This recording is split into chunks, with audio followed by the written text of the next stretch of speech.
Opozita shfrytëzoi mbledhjen e parë të parlamentit pas zgjedhjeve për të denoncuar procesin e 11 majit.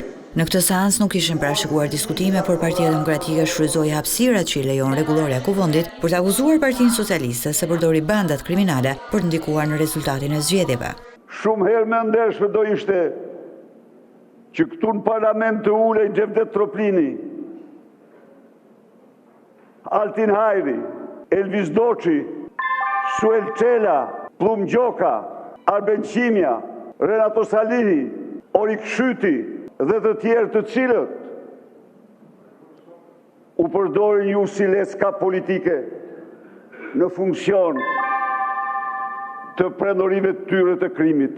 Edhe pse po do kërkojnë ndryshimin e rendit ditës për të lejuar diskutime në seancë plenare, kërkesa u hodh poshtë nga mazhoranca, e cila miratoi me votat e saj kalendarin e ligjeve që parlamenti do shqyrtojë në 3 javët e ardhshme.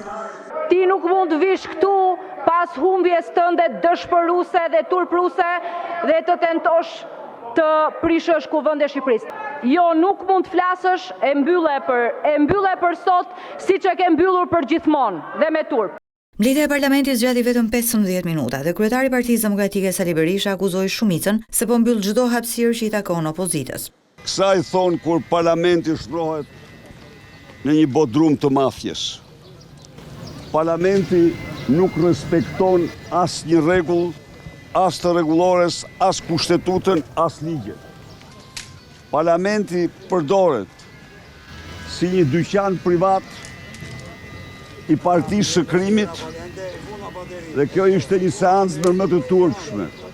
Partia Demokratike ka vendosur që çdo mbledhje të këtij parlamenti ta shfrytëzojë për të denoncuar zgjedhjet e 11 majit, por ende partia më e madhe e opozitës nuk ka vendosur si do të veprojë në shtator kur të mblidhet parlamenti i ri.